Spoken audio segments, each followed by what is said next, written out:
At 6 years old, I joined Shanghai American School Puxi swim team, and I flew to Singapore with my mom for my first ever competition. It didn't take me long to fall in love with the sport of swimming, and November of 2014 marked the beginning of my career as a young swimmer. In the past decade that I have tirelessly dedicated my time to this sport, I often felt as if I was swimming upstream, against mental blocks, injuries, sickness, and plateaus. Behind the few seconds of somebody's highlight are often many sleepless nights where I tossed and turned in fear of not living up to the goals I had set for myself. The self-doubt and uncertainty that comes with being an athlete tore at my self-esteem from time to time. But just as you can't learn to ride a bike without a few falls and bruises, the life of an athlete is one that comes with its few bumps on the road. But it is precisely the laps that I have swam in these past years that helped me find a steady inner drive and sense of balance. It was knowing the commitment that I was capable of dedicating to my sport that grounded me during the times that I have felt self-conscious and vulnerable like many teenagers. In my opinion, a huge struggle for those our age, but especially young girls, is the unshakable feeling of self-consciousness. A young girl in the presence of the internet is faced with endless marketing and an industry that profits off of her human insecurities, trying to convince her that if she appears a certain way or looks a certain type, she'll be happy and fulfilled. But we know this isn't true, and we know how detrimental this can be for so many young minds.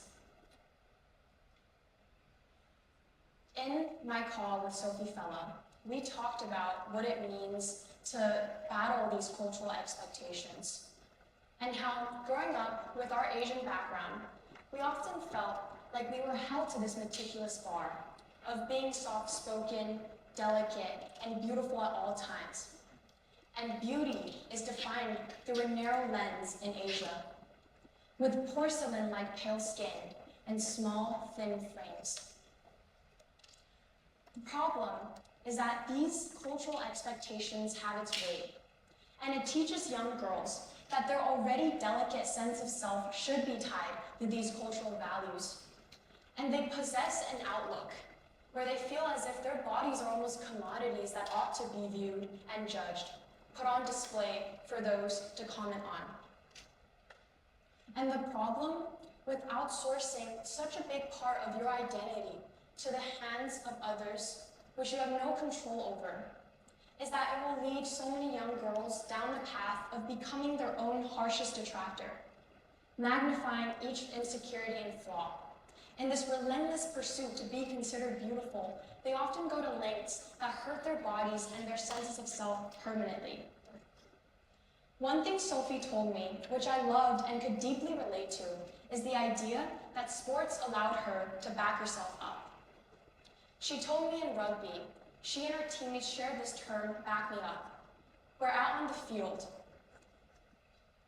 Backing herself was about being able to see an open opportunity and chasing after it. And I think possessing this mentality is incredibly helpful and can be extrapolated to all of our lives.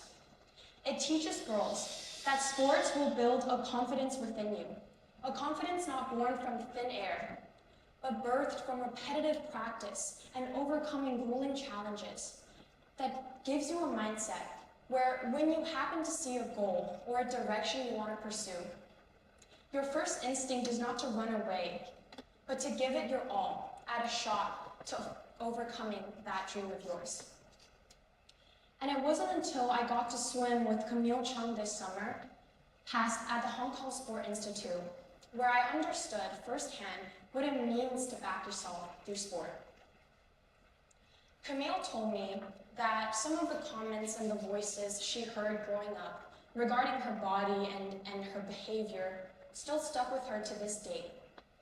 Camille stuck out from her classmates because she was always taller, stronger, and she had this unwavering dedication to just become a better swimmer. Sometimes she was called the Hulk, or even too try-hard by her classmates, and it made her feel quite isolated. As a 15-year-old girl then who didn't understand how she should view herself, she didn't know how to make others around her understand her when she didn't even quite understand what she wanted. But through this unwavering dedication to pursue her Olympic dream and committing to her rigorous swimming training, Camille learned to appreciate her body for what it can do rather than how it looks in the eyes of others. And before she would know it, she would represent Hong Kong at the 2016 Rio Olympic Games, the 2020 Tokyo Olympic Games, and the 2024 Paris Olympic Games, becoming not just a one-time, but three-time Olympian for her country. And I recognize that Camille is truly an exceptional example. And I believe that the essence, the gift of sport, is not only attainable by those that are on Camille's or Sophie's level. Because the gift of sport can be acquired by anyone, regardless of their background, their circumstances, or their level of commitment. Because what makes an athlete's career worthy of pursuing is not how big their career ends up being, or how well known they are. It is their ability as an individual to reflect upon the journey, to appreciate and value the journey that has helped them build strength, not just physically, but mentally. This journey they have embarked, which proves to themselves, more than anybody else, what they are capable of doing with their mind and their body. This is what backing yourself means for an athlete. But I also understand that in this world, everybody has a different approach, a different outlook, and a different relationship with sports. I understand that as I'm speaking, I and most in my community come from a place of privilege, of resources and opportunity. Sports for us may just be something that helps us see ourselves outside of limiting lenses, which is an invaluable skill. But for others, in far more practical and far more realistic circumstances, sports becomes a means to escape oppression, to seek refuge, and a life outside of underprivileged communities infested with war, crime, and terror. As a young individual within this community, I believe in the value of seeing outside the bubble of privilege that encapsulates all of our lives. And sports will precisely do that. Through sports, you will travel and you will meet individuals who come from completely backgrounds than you do. They may follow the same rules of the game. They may practice just as much as you do, and they may have the same dreams as you in their sport. But they will have such different backgrounds and stories that their stories will humble you, and it will make you rethink what the definition or the meaning of winning and success in sports is when the stage is often lopsided and slanted for most. In a world where everyone has different opportunities, support networks, and chances at making it, I believe backing yourself through sport is not just about doing the most impressive thing or winning the most medals. Backing yourself is your ability to find your own rhythm, to have this aspiration to go further beyond your mental and physical limit, so that you may find purpose, regardless of the cards that life deals you. Back yourself in sport. Learn to see who you are beyond what your culture has preached, underneath the influencing and the voices that you hear, so that you may have the humility to back others in ways that you have not been taught yourself. And speaking of privilege, I recognize that every single one of my successes as an athlete is inseparable from the village that has supported me. I have spoken at length about the importance of backing yourself from an individual perspective, but really, all of our success requires the people who have tirelessly dedicated their time and effort into making you better.